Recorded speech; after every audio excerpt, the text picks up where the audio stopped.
Баршаңызға қайырлы күн. Бүгін біз тауық етінен жасалған пеште дайындалатын картоп дайындаймыз.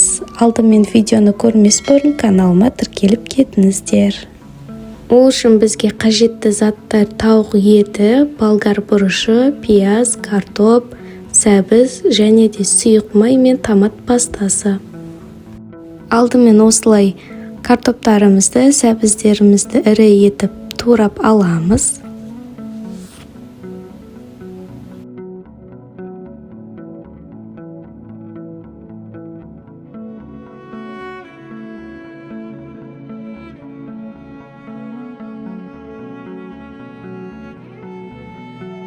Одан соң болгар бұрышымызды да дәл солай ірі етіп турап аламыз.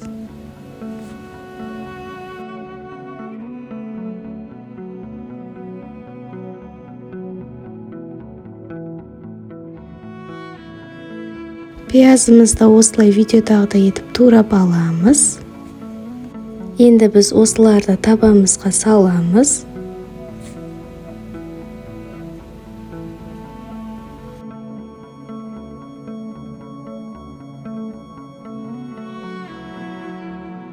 Үстіне сұйық майымызды құйып, тұз, бұрыш, дәмдеуіштерімізді салып, томатымызды қосып, жақсылап араластырып аламыз.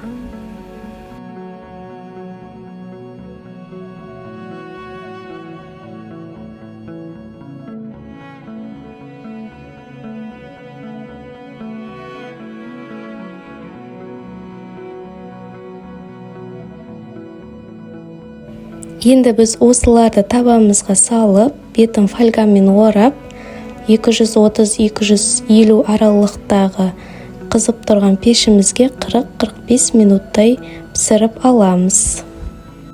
Менде фольга болмағандықтан бетін табамен жаптым. Мінекей біздің асымыз дайын болды. Өте дәмді болып шықты. Сіздерге де жасап көруге кеңес беремін. Видеоны соңына дейін қараған болсаңыз, каналыма тіркеліп, лайк басып, комментарий жазуды ұмытпаңыздар.